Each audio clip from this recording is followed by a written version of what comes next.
নমস্কার সবাইকে। আজকের ভিডিওটা তাদের জন্য যারা পাটিসাপটা বানাতে গেলে ১০ বার ভাবো। খুব সহজে এই রেসিপিটি তৈরি করা যায়।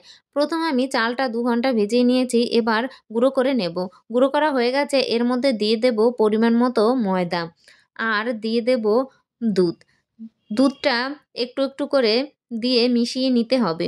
পরিমাণ মতো দিয়ে দেব সুজি।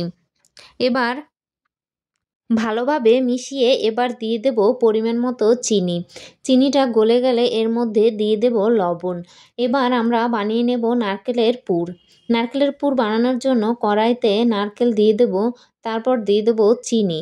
চিনিটা গলে আসলে একটু ভাজা ভাজা হয়ে গেলেই তৈরি হয়ে গেল নারকেলের পুর। এবার একটা তাওয়াতে সামান্য তেল আর জল দিয়ে তাওয়াটা কাপড় দিয়ে মুছে নেব।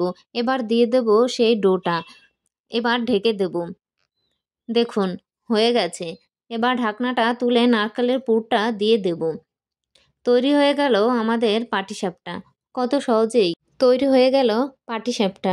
ভিডিওটি ভালো লাগলে অবশ্যই লাইক, কমেন্ট, শেয়ার করতে একদম ভুলবেন না।